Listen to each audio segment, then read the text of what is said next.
Pinocchio est donc la nouvelle proie de Disney dans cette grande vague de remakes en live action, et franchement ça fait rêver. Salut à tous, c'est Vince sur Plot Time et on se retrouve aujourd'hui pour parler d'un nouveau film américain du nom de Pinocchio.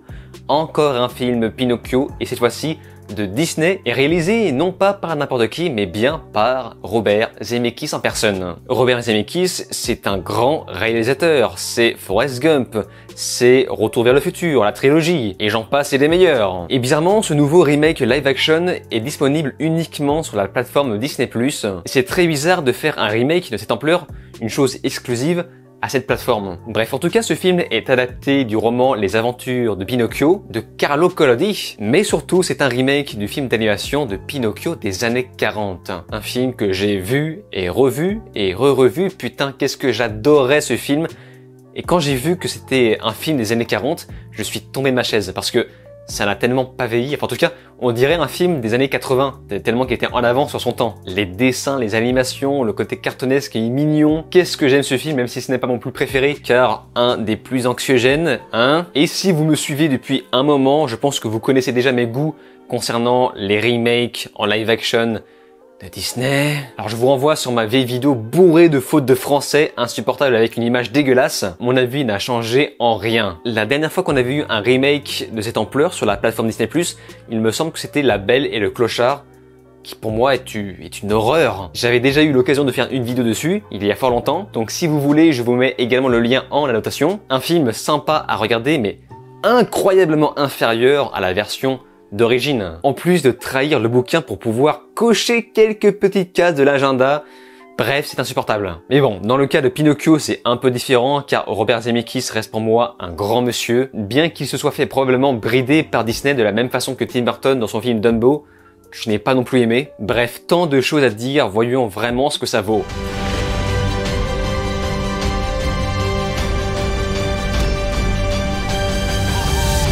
Dans un village italien, revisité anachroniquement par Disney bien sûr, le pantin de bois Pinocchio prend vie selon le souhait de son père Geppetto. Pour devenir un vrai petit garçon, il va devoir traverser des aventures lui apprenant la vie. En commençant le film, on constate que la narration avec Jiminy Cricket perce le quatrième mur et je trouve que c'est plutôt bien amené. Mais ceci étant dit, il y a tous les trucs que je n'aime pas dans les remakes live action de Disney. Par exemple, on essaye de faire une reproduction de la première version pour arriver presque parfois sur du copier-coller plan par plan. Mais alors par contre, quand il s'agit de cocher quelques cases du cahier des charges, alors là, ça ne pose aucun problème pour changer des choses, ajouter des choses. On pourrait penser bien sûr à la Fée Bleue, un espèce de personnage maternel, rassurant, qui dans ce film est... C'est quoi? Oh, c'est dégueulasse! C'est dégueulasse! Mais purée, mais Disney, sérieusement! Alors, ce n'est pas un problème de prendre une actrice noire pour la Fée Bleue, bien sûr. Mais prenez au moins une bebon, c'est pas ce qui manque. Mais pas Voldemort. De toute façon, j'ai bien compris qu'en ce moment, c'est la mode de déconstruire des personnages chaleureux et rassurants, un petit peu comme Marraine la Bonne Fée dans la version Amazon de Cendrillon, qui devient soudainement un espèce de gars noir efféminé, bref. Bon après, je suis un peu méchant parce qu'il y a évidemment des rajouts, comme un personnage féminin qui ne sert à rien, mais vraiment à rien à part péter la solitude de Pinocchio, qui était pourtant importante dans le dessin animé de base. Une solitude qui prenait tout son sens pour donner de l'importance à sa conscience Jiminy Cricket. Mais faire des rajouts de ce type ne rendra pas ton film original, puisque tout le reste n'est que de la vieille repompe du dessin animé, que ce soit dans le style et dans la réal. Nous sommes en 2022, je pense que ça ne vous a pas échappé, et retranscrire l'univers de Pinocchio dans un live action d'aujourd'hui, ça rend la narration incroyablement vieillotte, pour ne pas dire lourdingue par moment. L'aspect triste et anxiogène est remplacé par de la guignolerie sans âme. Le message de fond sur la mauvaise influence de Pinocchio, qui est pourtant très simple à comprendre à la base, ici est mal retranscrit. Pour la simple et bonne raison que Pinocchio ici n'est pas influencé, il est juste forcé, vraiment. Dans ce cas-là, je dis qu'on devrait tous y aller.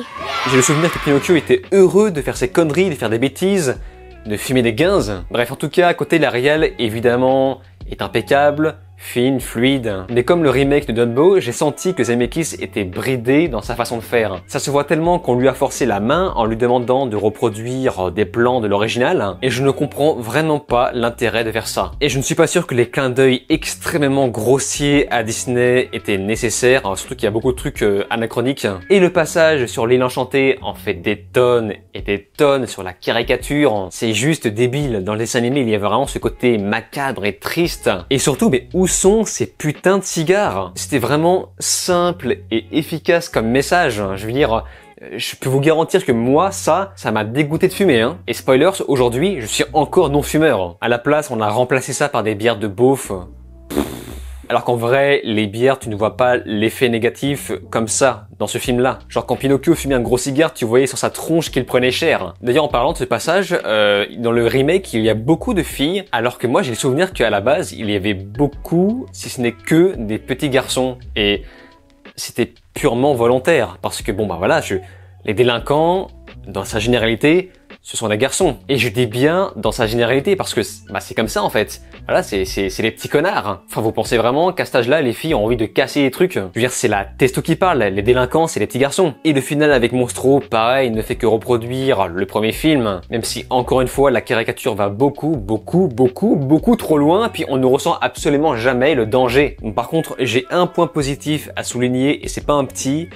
Bien sûr, il s'agit de Tom Hanks qui est vraiment très inspiré dans ce film. Sa nouvelle collab avec Robert Zemeckis a dû lui faire bien plaisir. Joseph Gordon-Levitt prête sa voix en VO à Jiminy Cricket et il est vraiment très convaincant. Et au passage, la VF est très bonne aussi. Et je n'ai rien à dire non plus sur l'interprétation de Pinocchio. Il y a aussi un bon travail sur l'image, c'est agréable à regarder. Je trouve ça juste dommage de reprendre à ce point la même DA que le premier film. Jiminy, Figaro, Pinocchio sont juste les mêmes personnages cartoon du dessin animé. Franchement, ils ne se sont vraiment pas fait yesh. Ce faisant, Pinocchio n'a jamais été aussi effrayant que dans cette version. On dirait vraiment un espèce de pantin en mousse avec des morceaux de plastique collés et des morceaux de bois. Bref, ça ne marche pas du tout. Et la 3D bave complètement sur l'image, la lumière artificielle trahit ce côté fake. Et puis la scène de l'âne, mais quelle horreur, c'est vraiment à la limite du gerbant. Franchement, on nage presque dans le mauvais goût à l'exception de Grand Coquin que j'ai trouvé très réussi. La mocap et le doublage VO et VF sont très bons. Et la musique, bah c'est presque la même que dans le dessin animé, refaite de façon orchestrale. Donc c'est pas ouf, mais je dois quand même souligner le travail fait. Il y a toujours des chansons à l'ancienne, des reproductions de chansons aussi, même si je n'ai pas aimé les nouvelles musiques. Pinocchio 2022 de Disney, c'est un film sympa à regarder. Mais bon, franchement, ça va plus vite de regarder la version de 1940 en HD. Je peux vous garantir que ça n'a pas vieilli. C'est pour les enfants, forcément, donc collez-leur la version de 40 dans les yeux, ils vont adorer. Et puis dans les versions live, bah, je préfère largement la version un peu plus adulte qui est sortie il y a 3 ans, 2 ou 3 ans je crois. Même si celui-là aussi était vraiment effrayant. Pour moi, c'est clairement le moins bon film des Zemeckis. Beaucoup disent que le plus mauvais est Beowulf. Beowulf, pour moi, je l'aime bien. Il est bourré de défauts, mais il osait des choses, il y a un cachet qui est propre à lui. Mais après, voilà, je n'ai pas envie de remettre la faute sur Zemeckis, ça se voit qu'il a été bridé par Disney. Et puis bon, voilà, encore une fois, le film se tient, mais ce n'est clairement pas demain que je le reverrai. En tout cas, de votre côté, si vous avez déjà vu le film, n'hésitez pas à me faire part de votre avis dans les commentaires. Comme d'habitude, je lis quasiment tout le monde. Sur ce, on se laisse ici. N'oubliez pas de vous abonner à ma chaîne YouTube, cliquez sur la cloche, souscrire si vous le pouvez et me rejoindre sur les réseaux sociaux. Je vous dis alors ciao et à la prochaine.